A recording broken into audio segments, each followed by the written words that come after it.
Alors mes amis, j'ai mis dans le titre du live le tremblement de terre politique, parce que tous les sujets qu'on va traiter, c'est indirectement de la politique, mais je peux vous assurer que ça secoue et dans tous les sens. Plusieurs thèmes aujourd'hui, je les ai tous regroupés, je ne vais pas vous faire 10 000 vidéos, j'essaye de tout compenser dans une seule, et il y a vraiment des sujets qui sont importants, et encore des sujets, le fiasco, le fiasco gouvernemental, et tout ce qui va se passer dans les jours qui viennent.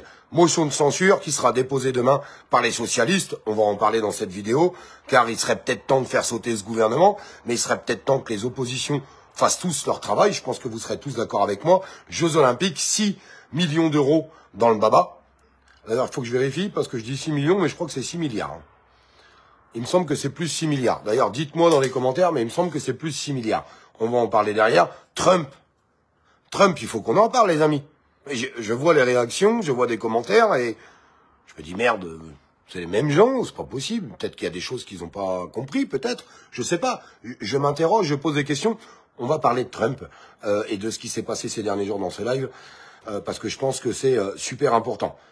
Projet de loi sur les éoliennes qui a été voté aujourd'hui à l'Assemblée nationale. On va regarder les résultats des votes et je m'en réjouis parce que c'était 300 milliards pour planter des éoliennes partout avec le doublement des factures d'électricité pour les Français. Et le maire de Cannes, alors qu'il nous sort une pépite, mais une vraie pépite, bravo au maire de Cannes, je le salue, il a sorti beaucoup de pépites pendant la crise sanitaire et il continue d'en sortir. Voilà les thèmes sont donnés. Merci pour tous les gens qui arrivent, je vous laisse mettre un petit like, un petit partage, comme ça tout le monde arrive le plus vite possible. Et je vous le répéterai jamais assez, je sais que je vous bassine avec ça, mais c'est juste pour que personne n'oublie le petit like, le petit partage, le petit abonnement, et au moins on est tous ensemble. Bon, Jeux Olympiques, dites-moi 6 millions ou 6 milliards, parce que je pourrais rechercher l'info. Il me semble que c'est 6 milliards. Bref, ces Jeux Olympiques qui auraient dû nous rapporter de l'argent à la France. Ils étaient là en train de vanter les mérites des Jeux Olympiques, de vanter l'organisation, de vanter qu'on puisse tremper son cul dans la rivière sauvage de la Seine. Et puis tout compte fait, tout s'écroule. Aujourd'hui, les comptes sont pas bons du tout. Énormément d'argent. Alors soit 6 millions, soit 6 milliards, parce que je voudrais pas dire une boulette. 6 milliards, ça me paraît beaucoup, mais à la rigueur, ils sont capables de tout.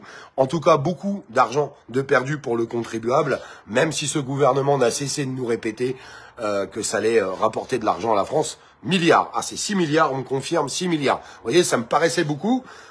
Merci Laurent. Franchement, vous voyez, Laurent, il suit. Laurent, il est là. Merci Laurent. Non, mais 6 milliards, c'est incroyable, les amis. 6 milliards d'euros qui coûtent encore aux contribuables pour organiser des Jeux Olympiques. Je vous répète qu'on est organisateur des Jeux Olympiques d'hiver aussi, Donc peut-être qu'ils vont nous remettre 6 milliards dans la gueule. Ils sont capables. Et pendant ce temps-là, on continue de dire aux Français qu'il n'y a plus d'argent. Ouais. Bref, passons, je vais pas m'éterniser là-dessus. Marlène Schiappa, médaille d'honneur, alors qu'elle est encore dans un fiasco politique, vous le savez tous, avec une enquête qui est en cours autour de Marlène Schiappa, médaille d'honneur. Voilà, c'est juste les gros titres, je veux juste en parler vite fait dans cette vidéo, mais il y a des sujets qui sont bien plus importants. Donc voilà, Marlène Schiappa, bravo, elle a la médaille d'honneur, la médaille du mérite, de l'escroquerie, bravo. On l'applaudit tous, allez tous ensemble, incroyable. Bon, passons aux choses sérieuses. Deux sujets qui pour moi, maire de Cannes avant. Non, maire de Cannes, je suis obligé d'en parler tout de suite, et après on enchaîne. Maire de Cannes qui dit quelque chose de très juste, quelque chose de très vrai. On ne peut pas rester 2 ans comme ça. C'est revenu, désolé pour les coupures, franchement je suis vraiment désolé. Je suis en 5G, leur 5G de merde là, max. Comment je peux avoir des coupures de live? Expliquez-moi, je comprends pas. Alors, on va encore dire, un complotiste. C'est Olive le complotiste, il invente des coupures. Bah non, on a les coupures. Je vous invite à relancer en mettant un petit like, un petit partage pour les gens qui viennent d'arriver. Maire de Cannes, franchement bravo, un énorme bravo au maire de Cannes, qui dit tout simplement, on peut pas rester 2 ans comme ça. Il faut pas attendre les élections présidentielles. Macron, démission. Au moins un maire, une très grande ville, maire de Cannes, c'est pas n'importe quoi, bah qui porte ses couilles. Voilà, je suis désolé de cette vulgarité, mais c'est la vérité. Le mec qui porte ses couilles, et c'est ce qu'attendent les Français en fait. J'aimerais avoir des dizaines, des centaines de maires qui appellent à la même chose, à la démission d'Emmanuel Macron. Parce que dans le même temps, je vous répète, il y a la pétition, je vous remettrai le lien qui est sur le site de l'Assemblée nationale, où il y a 50 000 courageux Français qui l'ont déjà signé. J'espère qu'on sera d'autant plus dans les heures qui viennent. Parce que c'est à nous tous de mettre la pression aujourd'hui.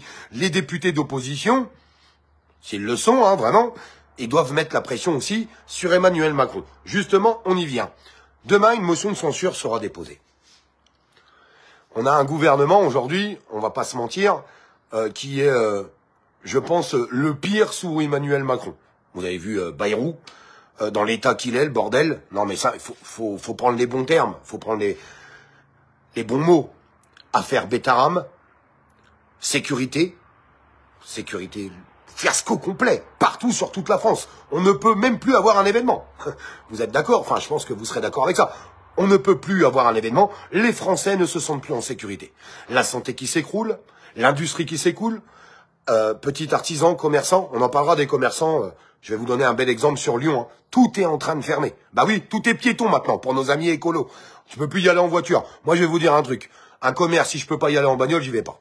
Voilà, c'est tout, on arrête de mentir. Vous allez vous taper 4 bornes à pied, vous, à traverser tout le machin piéton pour aller acheter un bout de viande chez un boucher ou ceci ou cela. Non, tout est en train de couler. Bref, on continue, où ils veulent tordre en deux les Français à coût de 40 milliards. 40 milliards pour aller chercher dans les poches des Français. Donc, ce gouvernement, il faut qu'il saute. Il faut qu'il saute. Là, ils sont en train de dire, écoutez, et on l'avait annoncé, rappelez-vous de mes vidéos. Et puis j'étais pas le seul, attention, on était beaucoup à l'avoir annoncé. Ils annonçaient un discours, un blabla de 4 mois sur la réforme des retraites, pour voir s'ils allaient revenir dessus, pas revenir dessus. On savait tous qu'ils allaient pas revenir dessus. On savait tous que c'était du blabla, juste pour gagner du temps. Et je pense que vous êtes tous conscients de ça. Ils voulaient juste gagner du temps. On arrive au bout des 4 mois, fiasco complet. Bon, vous attendiez à autre chose, vous? Moi, non. Donc, les socialistes, qui avaient passé un pacte avec la Macronie, un pacte honteux, faut savoir dire les choses, un pacte honteux de non-censure du gouvernement. Aujourd'hui, ils annoncent, eh ben non, à partir de demain, on va déposer une motion de censure. Je peux que féliciter ça, sauf dire que c'est avec beaucoup de retard. Et il faut être complètement débile pour croire que le gouvernement allait revenir sur la réforme des retraites. Je pense qu'on est tous d'accord là-dessus. Donc, les socialistes nous disent, on va déposer une motion de censure. Toute la gauche, je dis bien toute la gauche, vous savez quand c'est mauvais je le dis, quand c'est bon je le dis aussi. Toute la gauche est en train de dire, oui on va voter cette motion de censure. Donc il reste plus qui? On va pas se mentir sur les choses. Il reste le Rassemblement National. Si le Rassemblement National ne vote pas cette motion de censure, le gouvernement continue de rester en place. Et venez pas m'attaquer en me disant ouais, mais tu t'as changé ta chemise ou ta veste ou je sais pas quoi. Excusez-moi, putain, j'en ouvre ma chemise. Toutes les conneries qu'on peut entendre sur les réseaux sociaux. Moi, je suis quelqu'un qui assume les choses et qui les assume jusqu'au bout. Je vous ai dit et je vous ai répété, si on a un deuxième tour des élections présidentielles et que il y a le Rassemblement National contre Mélenchon, je voterai le Rassemblement National. Si on a le Rassemblement National contre Édouard Philippe, je voterai le Rassemblement National. Voilà, que ça soit bien clair. Je fais pas partie des gens qui combattent certaines personnes et au moment des élections qui font tout ce qu'il faut pour voter pour eux. Allez voir ailleurs pour ça, c'est pas chez moi. J'ai une droiture là-dessus. Donc, si on a un deuxième tour, bah, il faut choisir au bout d'un moment. Et mon choix, il sera simple. Je ne veux pas des macronistes, je ne veux pas d'Édouard Philippe, et je ne veux certainement pas de Jean-Luc Mélenchon. Que ça soit bien clair. Mais maintenant, quand j'entends le Rassemblement National dire aujourd'hui, bah écoutez, on pense qu'on va pas voter la motion de censure demain. Ah bon, pourquoi? Bah parce qu'on veut pas voter une motion de censure pour rien. Comment ça pour rien? Et là, il y a tous les gens, parce que moi j'ai pas de carte au Rassemblement National, hein. Vous le savez tous très bien, mais par contre, je vote pour le moins pire à chaque fois. J'ai pas encore un candidat qui me satisfait à 100%, mais j'ai pas de honte à voter pour le moins pire. Mais ceux qui sont adhérents du Rassemblement National, j'ai un mot à vous adresser, j'ai un mot à vous dire, parce que vous avez une responsabilité quand même à travers tout ça. Envoyez des mails à tous vos députés du Rassemblement National qu'ils ne veulent pas voter la motion de censure demain, en disant « je ne vote pas une motion de censure pour rien ». Mais l'état du pays, c'est rien. La réforme des retraites, c'est rien. La sécurité, c'est rien. 40 milliards qui vont être imposés aux Français qui souffrent déjà terriblement, c'est rien. Il me semble pas que ça soit rien. Soyons honnêtes 2 secondes. Est-ce qu'on peut se poser? Parce que vous savez le problème qu'on a dans ce pays, quand vous vous adressez à des gens qui soutiennent un parti politique, ils sont prêts à tout leur excuser. Et c'est là que je suis pas d'accord. C'est là que je ne suis pas d'accord. Si vous soutenez un parti politique, quand il se trompe, c'est à vous de leur dire. C'est à vous de leur dire. Parce qu'il ne s'agit pas de faire le jeu de la Macronie. Il ne s'agit pas de faire le jeu de ce gouvernement. Et aujourd'hui, je suis absolument certain que même les adhérents du Rassemblement national veulent faire sauter ce gouvernement, veulent affaiblir. Parce que si on fait sauter ce gouvernement aujourd'hui, on affaiblit d'autant plus Emmanuel Macron. On l'affaiblit. Il se retrouve sans ministre, sans Premier ministre. Il ne peut plus rien faire. Et attention le bordel pour pouvoir en renommer un nouveau. Je pense que vous serez tous d'accord là-dessus. Vous ne pouvez pas me dire le contraire. Alors qu'il saute. Alors, appelez tous que le Rassemblement national vote cette motion de censure. Ceux qui ont des contacts avec eux, contactez-les. Contactez vos députés, envoyez des emails, mettez-leur la pression. Le Rassemblement national doit respecter tout simplement la voix du peuple et la voix des personnes qui les ont élus. Et la voix des personnes qui ont élu le Rassemblement national n'en peuvent plus d'Emmanuel Macron, n'en peuvent plus de Bayrou et n'en peuvent plus de tous ces ministres qui sont juste un tas d'incapables. Il suffit juste de regarder l'état du pays et ce qui s'est passé ces 6 derniers mois. Est-ce que vous avez l'impression que ces 6 derniers mois, quelque chose a changé? Soyez honnête, s'il vous plaît. Est-ce que quelque chose a changé? Non. On est d'accord là-dessus. Donc, il faut leur mettre la pression et je pense que c'est super important. Merci pour toutes les personnes. S'il vous plaît, je vous demande de mettre un petit partage et un petit like sur le live parce que la censure est grandissante. Et plus on va avancer sur les élections présidentielles, plus ils vont vouloir avoir qu'un seul son de cloche et le son de cloche qu'ils veulent, c'est le son de cloche des médias et rien d'autre. Non mais sincèrement, on est d'accord là-dessus. Oui, d'accord avec toi à 100%. Eh bien, merci beaucoup Frédéric. Je vote Rassemblement national. Et je suis entièrement d'accord avec toi. Et Philippot, pourquoi pas lui? Pour l'instant, je parle pas de Philippot, puisque Philippot, que j'aime beaucoup, Florian, moi je suis quelqu'un d'honnête. Vous dire que Philippot va faire 30% aux élections présidentielles, je suis même pas sûr, malheureusement. Et je vous dis, c'est triste, hein. Je suis même pas sûr qu'il arrive à avoir les 500 signatures pour pouvoir se présenter à la présidence de la République. Donc, on verra les gens qui ont les 500 signatures et qui pourront se présenter. Après, on pourra parler des choses. Maintenant, je suis absolument persuadé, ou alors je suis complètement con et débile, que le Rassemblement national sera au 2e tour. Il suffit d'être un petit peu éveillé, de voir ce qui se passe. Faut arrêter de mentir aux gens. Moi, je suis pas là pour mentir aux gens. Je pense que le Rassemblement national sera au 2e tour. Malheureusement, il faut faire attention comment ils arrivent au 2e tour. Il faut faire attention aux alliances qu'il va avoir, parce que sinon, on risque de se coltiner un Édouard Philippe ou l'autre abruti qui vient d'annoncer qu'il allait fonder son parti politique. Comment il s'appelle? C'est De Villepin, il me semble. Dites-moi dans les commentaires si je me trompe. J'ai tellement de noms dans la tête que c'est parfois compliqué. Je veux certainement pas de tous ces blaireaux non plus. Je vous le dis honnêtement. Et aujourd'hui, au bout d'un moment, il va falloir que les Français, en fait, ils réagissent comme des hommes, en fait. Si tu veux changer les choses, eh ben, changeons les choses. Essayons des personnes qu'on n'a jamais essayées. Moi, j'ai que ça à dire.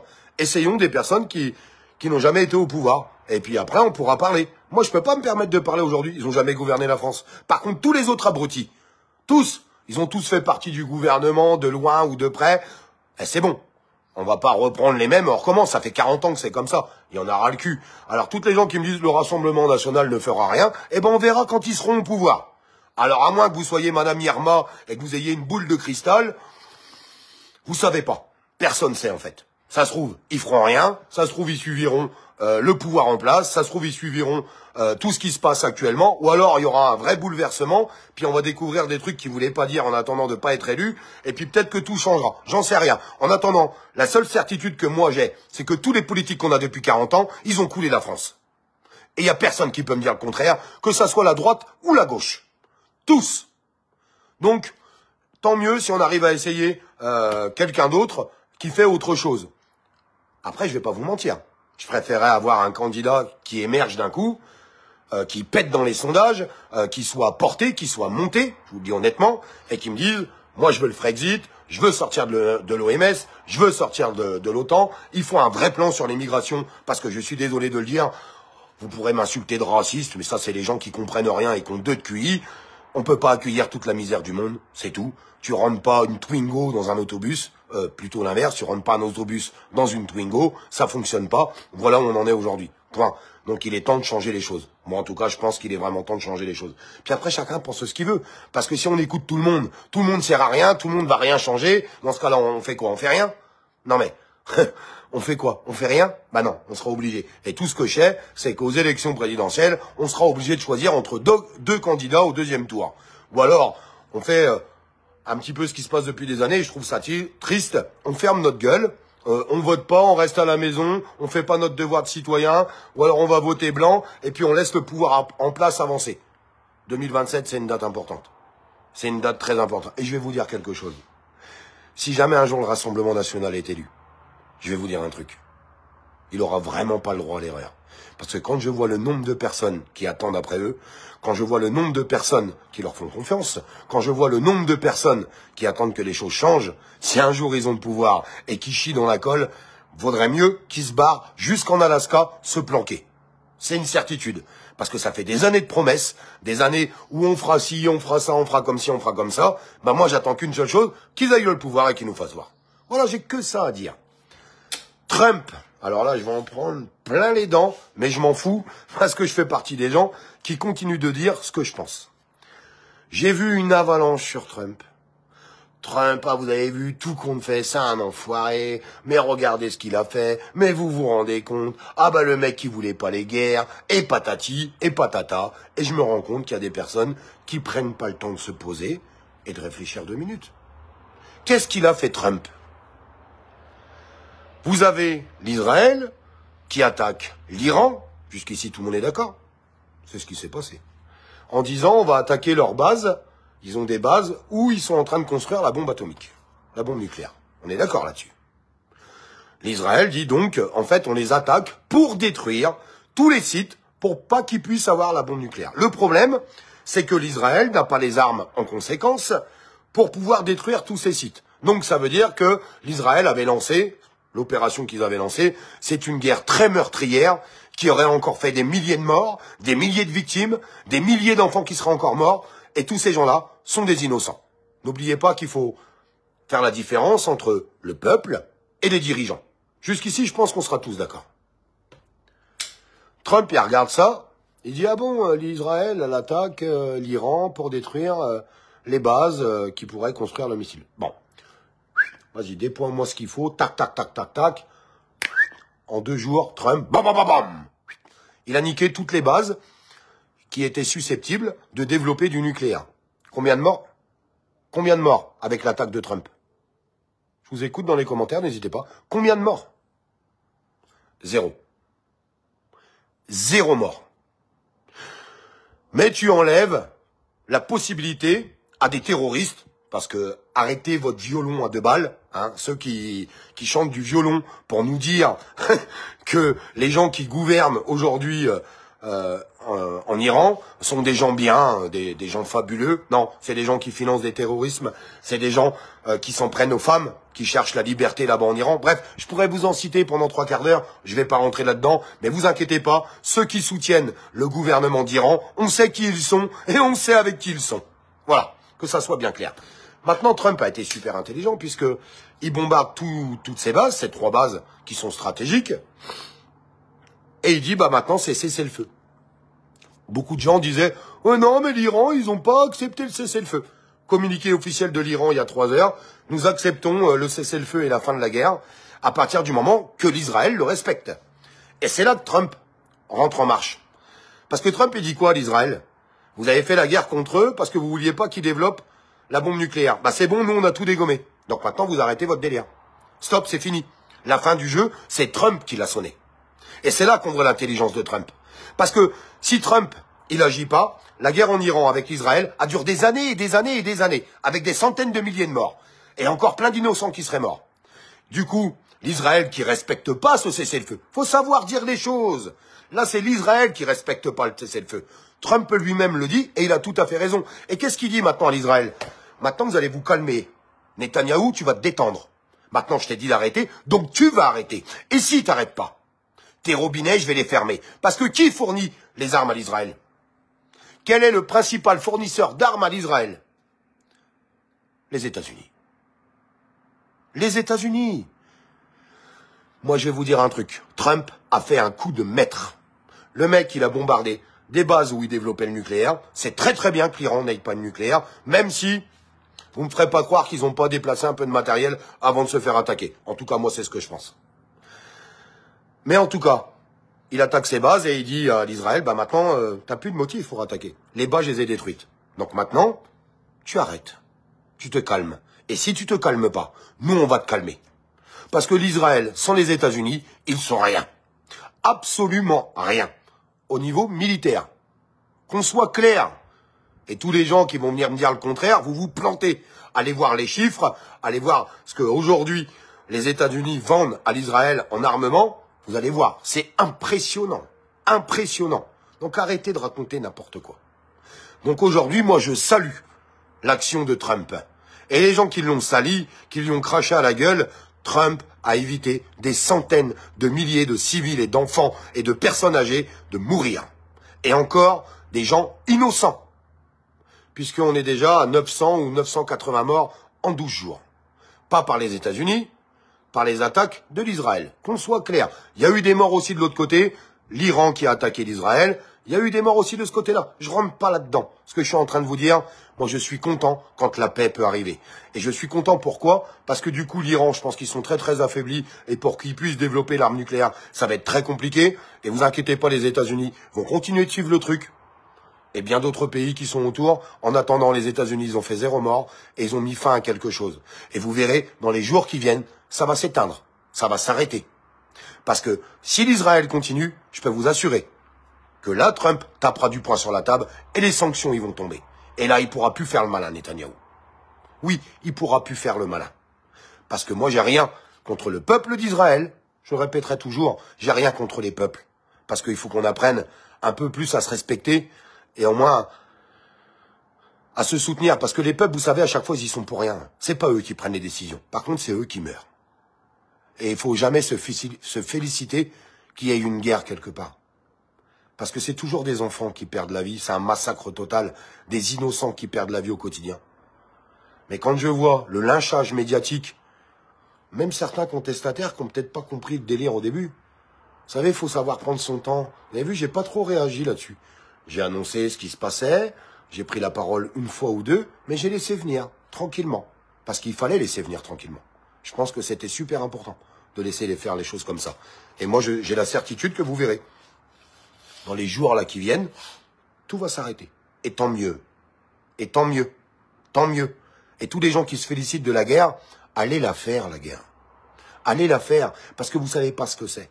Vous avez l'impression que la guerre, c'est un jeu vidéo. Quand je vois des commentaires qui sont totalement stupides et totalement ignobles, avec des gens qui félicitent la guerre, qui sont contents que des enfants meurent, qui sont contents que des êtres humains puissent perdre la vie à cause des dirigeants qui s'enrichissent à travers la guerre. Vous savez, la guerre, je vous invite à regarder ce film qui s'appelle Lord of War, si je me trompe pas, peut-être que je le prononce mal et je m'en excuse d'avance, Lord of War, allez regarder ce film. Il est très représentatif des guerres. Chaque cartouche, c'est de l'argent. C'est des euros à chaque fois. Pas pour vous. Pour vous, c'est des vies humaines qui sont perdues. Pour les dirigeants et les énarques, c'est de l'argent à foison. Parce que c'est ça la guerre. La guerre, à nos dirigeants, aux énarques, à ceux qui dirigent le monde, tristement et malheureusement, ça leur apporte toujours, beaucoup d'argent. Voilà où on en est aujourd'hui. Donc moi, je félicite Donald Trump de l'action qu'il a menée et qui, pour moi, il a totalement réussi. Je vous le répète, soyons vigilants, regardons cette motion de censure. J'espère que vous mettrez la pression sur les députés du Rassemblement National, car je suis désolé, ils n'ont aucune excuse cette fois-ci à dire non, je ne vote pas cette motion de censure. C'est pas le nouveau Front Populaire qui l'a déposé, c'est les socialistes. Allez-y, signez-la, dégagez ce gouvernement et réagissez en vraie opposition et pas en opposition contrôlée. Lord of War. Merci Jérôme d'avoir mis le message. Un grand merci à toi.